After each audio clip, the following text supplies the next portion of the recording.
And then I'll do a clap. And then I'll do a burp. Mm-hmm. Important. And then I'll do a presentation. A couple of weeks ago, we went on a book tour to celebrate the release of Incredible Doom Volume 2. We went all up and down the west coast of the United States, stopping at lots of different independent bookstores and giving this presentation, which we wanted to archive. But before we do that, I just have to say, how cool is it that there are all these different spots that we went to, these different independent bookstores where we can get together and talk about books and talk about comics.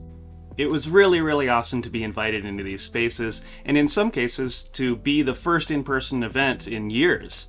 So we're really grateful to everybody who hosted us and everybody who came out and saw us. Matt and I are big fans of learning how a creative project comes together. And so in planning what we were going to do for that book tour, for those presentations, we found there's kind of a lot of different stories from how we got started, a lot of different approaches we could take to something like that. There's the parts that were inspired by our lives. There's how the original book launch went and how we ended up with a professional video producer making a short film for us. But what we decided we really wanted to bring to this presentation was this story. The story of how Incredible Doom was originally designed to be Matt's last comic ever. A lot of people haven't known my work before Incredible Doom, but I've been drawing comics for my whole life. And it had been about 9 years before we started work on this book, where I'd been trying to turn comics into my career, where I'd been spending every night and weekend trying to take this hobby and turn it into my day job. And after 9 years, I started to wonder, at what point do I give this up? At what point do I let comics just be a hobby? Because during that time, I'd made a lot of comics that I was proud of, but nothing that had really made a lot of traction into turning it into my day job. So I decided I would do one more project. And if things still didn't look good after that, I'd be able to just put comics away and let something else become my career. And if I was going to do just one last project, I wanted to build into it everything I'd ever wanted to try to do creatively in comics, but had never gotten around to. I wanted to do one last project that would allow me to walk away and feel like I'd accomplished everything I came here to accomplish. And as a huge fan of Matt's work, and also a friend of Matt's, this idea of this last great shot at this dream, it really grabbed me, and I really wanted to try to help make that a reality. So with Jesse's help, I made a comics bucket list. A list of things I wanted to try before giving it up. And here's some of the things that were on that list. I wanted to try to do an open-ended series that just continued for as long as we could keep it interesting, because I'd never really done that before. I wanted to self-publish it because I love self-publishing. I love being involved in every part of the process. And I wanted to make meticulously produced little tiny mini comics because I love being able to feel the artist's hands on the comics when you buy them. That it feels like a special art object, which is why we are excited to be here to promote this complete story from this giant publisher in the form of these huge, enormous books. We love these books. We love that we got to make them. We're extremely proud of them. And really, despite that, there's really not such a contradiction there. And here's why. Because before those books were even a dream, we made those open-ended, self-published mini-comics. We crossed off those items from the bucket list. Matt and I wrote them together, Matt drew them, and we really got to make them special. And in the end, we gathered them into this handmade slipcase that we had designed and engineered ourselves to collect them up in. But we quickly discovered, be careful what you wish for. Because it turns out, if you want to sell meticulously produced, handcrafted mini-comics where you can feel the hand of the artist on the comic itself, you have to manufacture a lot of meticulously produced, handcrafted mini-comics. We were spending all of our time manufacturing these minis and none of our time writing and drawing new stories. So we decided we would take the 6 issues we'd created so far, and we'd collect them into one volume that we would self-publish, and that would be easier to keep in print while we went on and told new stories. And a friend of ours pulled us aside. And he said, hey, you know, before you self-publish this, you should just check to see if any publishers might be interested in doing it for you. And we said, yeah, self-publishing is kind of our thing. And he said, yeah, but just check. And before we knew it, we ended up with a book deal at one of the biggest publishers in the world. And last year they put out this, Incredible Doom Volume 1, which was a collection of those 6 mini-comics. And people said amazing things about it. Kelly Thompson, the author of Uncanny X-Men and Amazing Spider-Man, said it was emotional and unexpected, beautifully simple and yet wonderfully complex. Cory Doctorow, the author of In Real Life, said it was incredibly strong and not a little disturbing. Publishers Weekly said Bogart's cartooning renders emotional experiences palpable, and if anyone is wondering what it looks like to ask an AI image generator to create a picture based on the phrase undeserved praise, this is what you get. And all this about our series about a group of teenagers in the 90s who get their lives turned upside down. Now, a lot of people have trouble really remembering what it's like to be a teenager. But it's a time in your life when everything feels dire. When simultaneously you feel like you might be able to do anything. But at the same time, if you make one wrong move, you might ruin your entire future. A time when you're surrounded by people that you don't really understand and who don't understand you, but yet all of them are constantly telling you what you should care about and how you should behave. And it starts to make you desperate to find anybody that feels the same way that you do, anybody that likes the same things that you like, anyone that just feels like home. And that's what the 4 characters in our series are going through. There's Tina, who's trying to hold her misfit group of friends together. There's Richard, who's just moved to a new school and is being violently bullied and he doesn't understand why. And then there's Samir and Allison, who we'll get to in a second. But all of these kids are going through all of these things at a time that is very precarious for teenagers, because these are the first kids to ever build their lives on the internet. Now, this is the mid-90s, where the internet is totally different than it is today. Back when you could read the entire internet in a couple of long weekends. Back when adults and most kids at school had never heard of it. Back when it was like a secret club. And these kids don't know it, but they're trying to navigate all of this while being the canaries in the coal mine, the tip of the spear, trying to figure out the early internet at the same time they're trying to figure out being a teenager. Because the internet wasn't built by Mark Zuckerberg or Bill Gates. It was built by kids that couldn't find their place at home or at school. And that's where we thought we'd do our reading. So we're going to read from Volume 2, a significant piece from Chapter 3, and Chapter 3 is from the perspective of our character Samir. So here's a little bit of backstory for that. Samir has recently found himself with a girlfriend for the first time. He had met Allison online, and they had very quickly fallen for each other, but soon after, Samir had discovered that Allison had a pretty terrible home life.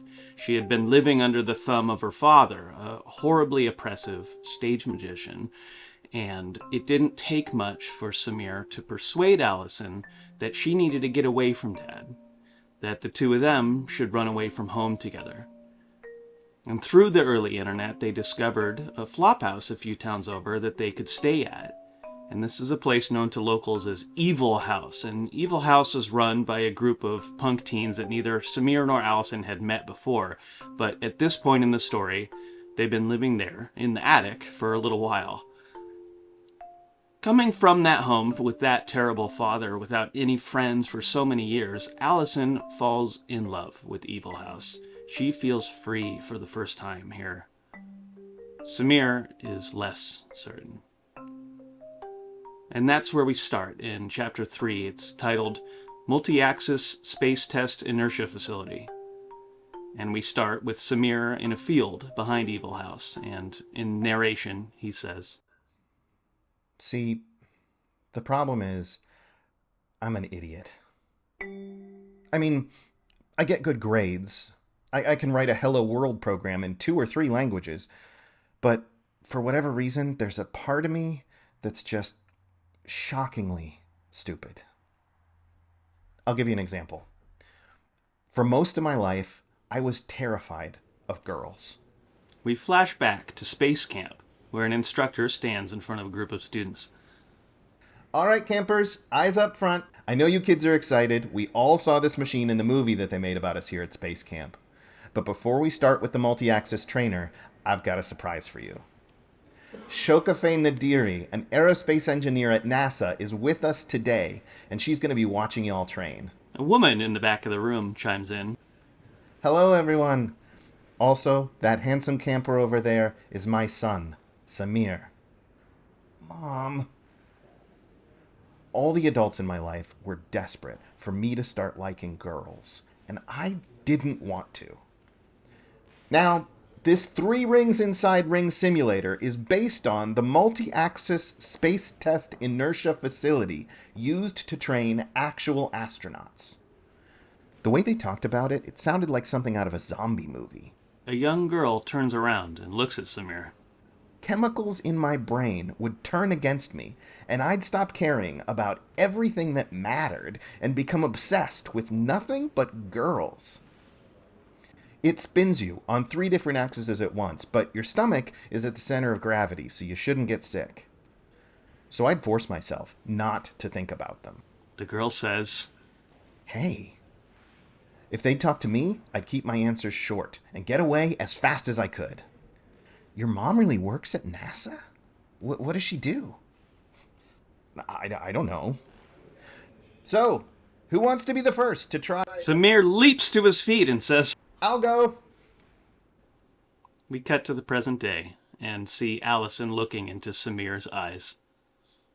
See? Stupid. We flash back to the trainer.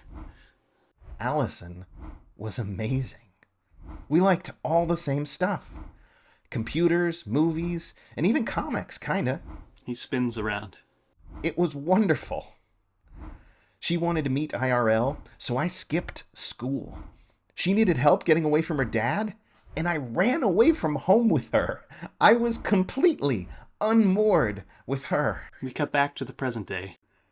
I was doing the right thing. The decent thing, that I was helping someone in need. And it turned out, doing the right thing was fun. We'd mess around on the computer. They make out in the attic. We'd play Nintendo. They make out in the living room. We'd watch TV. They make out in the front yard. And we'd explore Wood Hill, our new town. At Goodwill, Samir has found a black vest. Man, the Goodwill back home isn't nearly as good as this. Hey, do I look like Han Solo? Allison laughs. My own Harrison Ford. Solo wore glasses like this, right? I'm pretty sure. Hey, do you remember what you said the other night? Right before I fell through the ceiling? I was pretty drunk. You told me you loved me. I did? Uh-huh. Well, it's true. I do. Samir leaps over the table, lands right in front of her, and says, I love you too. Say it again. No. Wait. They kiss. Then a worker at the front of the store shouts, Excuse me. This isn't the place for that. Sorry. Samir spins. Back at Evol House, the 2 of them sit on the back porch. If we got married, what would our wedding be like? Do Baha'i have traditions for weddings? I'd want to have a big party. Yeah, with go-karts. Oh my gosh, yes. Someone should transcribe the event to the BBS we met on. You're amazing. That's perfect. Ice cream cake? Cookie Puss ice cream cake. An arcade? And an elephant that you can ride.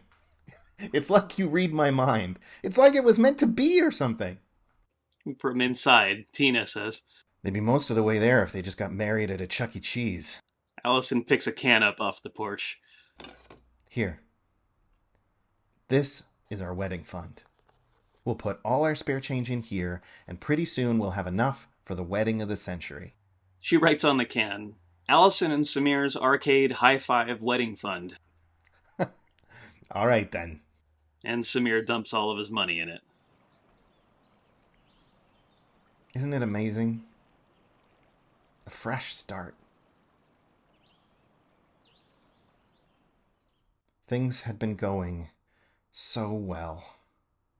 Pull! Some kids run across a roof, and Allison swings a rifle into frame. They throw a television from the roof, and she fires at it with a boom! And the television explodes with a crash! Holy God! Good shot! Wow! Who's next? Just let me finish my beer first. At the other end of the yard, Samir and the one friend he has made here, Richard, watch together. Samir says, I think this place might be a bad influence. What? Now they throw a toaster off the roof. Boom! Are you going to college? Yeah, you kind of have to, right? I'm going to college. Do you think anyone else here is? Do you think she is if she stays here? Boom! Not everyone needs to go to college. Sam, did you see it? I hit it on my first try. I know. Amazing. They hug, but Samir is unsure. That night in the attic. So I found a new place for us. I think it'll be a good place to live. Allison opens her eyes. I used a long-distance card that Tina had. I dialed into a BBS on the Ohio State campus, and there's a guy there that's willing to let us sleep on his sofa. He said he'd be ready for us on Tuesday. She turns on the light. What? You found a guy on the Ohio State campus without asking me? Well, yeah. I didn't ask when I brought us here either. You didn't even think to talk to me about it. What if I wanted to stay here? What if I wanted to stay here forever? Forever? But it's awful. What? Things had been going so well. You alright? Little did I know that my stupid brain, sure, was about to ruin all of it. That's one of the many stories running through Incredible Doom of kids trying to find that home. But before we wrap up, there is just one more thing we wanted to talk about. Because you see, back in the mid-90s, I wasn't one of these teenagers. I was on the internet barely at all, once or twice maybe in the whole decade. And I wasn't obsessed with computers like they were. I was obsessed with comics. Me and my friends would buy every single Image and Marvel and DC comic we could get our hands on, and then we would take them home and we would write and draw our own superhero stories based on those comics, and we would take them to our parents' offices and use their photocopiers to publish them, and then sell them at the local comic shop, Bone Cellar Comics. The comic shop owned by this guy, Chris Howard. Now, I don't know if the folks who owned the bookstores that we stopped at know how potentially idolized they are for owning a bookstore, but we thought Chris Howard was really cool. When we were teenagers, not only did he own the local comic book store, but he ran his own publishing company. He and a staplewood of artists would put together their own comics and then sell them through Diamond nationally. A real, legit, small time, but honest to goodness comic book publisher. And one day, my friend Joe and I, who I drew comics with, were in his store, and we mentioned to him that Joe and I were thinking of taking our comic series and doing a crossover, where Joe's staple of superheroes would meet my staple of superheroes. And Chris Howard leaned into us and said, "You know, I feel like this would be a good opportunity for your group of creators and my group of creators to work together. And here's what I'm proposing. I think you guys should write and draw this superhero crossover, and I'll write all the dialogue. And then I'll get my professional letterer to do all the typography, and I'll get one of my professional artists to draw the cover, and then we'll put on an event in the store, just like we do when I publish one of my books, and we'll pack the store with people, and we'll do a signing, except this time it'll be for one of your books." And Joe and I, of course, thought this was ridiculously undeserved praise, but we did it. We wrote and drew this comic where our characters met. Chris had one of his professional artists draw this beautiful cover. I slapped on this terrible logo because I was in middle school. And then we gathered together in the comic book store for our big event. We sat down behind the table with these comic book professionals, my friend Joe and I. And Chris went to the front of the store to unlock the door and officially start the signing. And for the 3 hours that signing went on, no one walked in the front door of the store. Not even someone that was just there to pick up that week's comics. Now, you might imagine this could be tough on a kid. We get our expectations raised up, and then things don't turn out the way they thought. And there would be evidence to support the theory that this was traumatic, because this was my first event at a comic book store. My second event at a comic book store was just at the start of this tour. I waited 28 years before trying this again. So was I traumatized by this? If you look at me in this picture, I am incredibly happy. There are creases on the sides of this photo because I kept this photo in my wallet for years. Because be it when I was drawing these terrible superhero comics and self-publishing them off of my parents' photocopier, or when I was writing and drawing this comic series that eventually got me to quit my day job and draw comics full-time, I've always found my people through comics. So I just gotta say,